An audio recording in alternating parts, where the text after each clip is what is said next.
कसे रेकॉर्डिंग या ठिकाणी आमच्या काँग्रेस पार्टीच्या वतीनं म्हात्रे साहेबांच्या बद्दल पुढील कार्यक्रम ठरवण्यासाठी या कार्यक्रमाचं आयोजन केलेलं आहे. परंतु मी या ठिकाणी सर्व आमचे काँग्रेसचे वरिष्ठ नेते जमा झालेले आणि तुम्ही सर्व भगिनी बंधू या ठिकाणी जमा झालेले आहेत. मी वरिष्ठ नेत्यांना एक विनंती करेन की म्हात्रे साहेब हा साधारण कार्यकर्ता नव्हता, काँग्रेस पार्टीला जीवदान देणारा कार्यकर्ता होता. म्हणून आपण कुठलेही काम करताना पावलावर ठेवून काम करू नये. आपण सर्व ज्येष्ठ कार्यकर्त्यांनी विचारपूर्वक काम केले पाहिजे. कारण या ठिकाणी मॉब जमला, मी भाषणं केली, त्यांच्याबद्दल आभार व्यक्त केली. एवढ्याने काम संपणार नाही.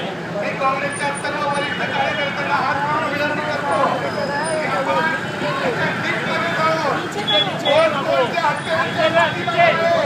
कोणी हत्या करायला लावली याचा तपास करून त्या हत्यारांना जास्तीत जास्त सजा झाली पाहिजे. कुठल्याही काँग्रेसच्या माझ्या वरिष्ठ कार्यकर्त्यांनी जर हत्याची सभा घेऊन हा विषय करण्याचा प्रयत्न केला तर मला वाटत नाही त्यांना आरोपींना सजा मिळेल किंवा त्याच्या पडद्याच्या पाठीमागे कार्यकर्ते असतील त्यांना धक्का पोचेल. म्हणून मी सर्व माझ्या या ठिकाणी माझ्या माता बहिणी ठरलेल्या आहे यांच्या साक्षीने मी सर्व काँग्रेसच्या वरिष्ठ कार्यकर्त्यांना पुन्हा एकदा विनंती करतो की फक्त मनोज म्हात्रेंची पर्सनल हत्या नव्हे, ही हत्या काँग्रेसची हत्या झालेली आहे हे तुम्ही समजून घेतलं पाहिजे. मनोज म्हात्रे वैयक्तिक मनोज म्हात्रे परंतु काँग्रेसचे ते नेते होते हे कुठल्याही कार्यकर्त्यांनी विसरता कामा नये. सर्व कार्यकर्त्यांनी एकजुटीनं जोपर्यंत त्यांच्या मुलींना किंवा फाशीची सजा होत नाही तोपर्यंत मी काँग्रेस कार्यकर्त्यांना माझी चप्पल घालतो, आपल्या सर्व भगिनींची चप्पल घालतो. कुणी त्यांना माझा हटणार नाही. कारण आज बीजेपीचा जर याच्यात हात नसता तर आतापर्यंत त्या कार्यकर्त्यांना बीजेपीने पक्षातून हाकलून दिल्याची घोषणा केली असती.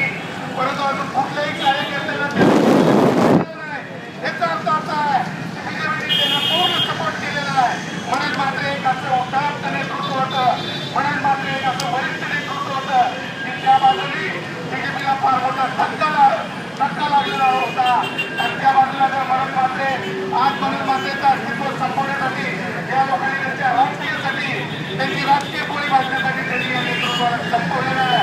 म्हणून मी सर्व भगिनीच्या माता भगिनीच्या साक्षीनं पुन्हा एकदा काँग्रेस कार्यकर्त्यांना मी विनंती करेन, हात जोडेल, जर तुम्ही पक्ष पार्टीने आमच्या मनोज म्हात्रेला जर न्याय दिला तर तुमच्या जिंदगीत अर्थ नाही असं मी समजतो या ठिकाणी. जर तुम्ही आमच्या मनोज म्हात्रेला न्याय दिला नाही तर तुम्हाला काँग्रेस पक्षात राहण्याचा आणि काँग्रेस पक्षात काम करण्याचा कुठल्याही प्रकारचा अधिकार राहणार नाही असं मी माझ्या माता भगिनीच्या समोर सांगतोय. कारण मनोज म्हात्रे वाढतच नव्हे तर ते ठाणे जिल्ह्याच्या भिवंडी तालुक्यात असं नेतृत्व होतं की आज या माता भगिनी या ठिकाणी जमा झालेले आहेत. यातून माझे काँग्रेसचे सर्व कार्यकर्ते मत देतील आणि मनोज म्हात्रेला न्याय देतील याची मी या ठिकाणी विनंती करतो. आज बरेचशा लोकांचे मला फोन झाले की बा याची नावं नाही झाली पाहिजे, त्याची नावं नाही घेतली पाहिजे. अरे ते पोलिसांचं काम आहे, ते पोलीस बघतील, तुम्ही कशाला सांगताय?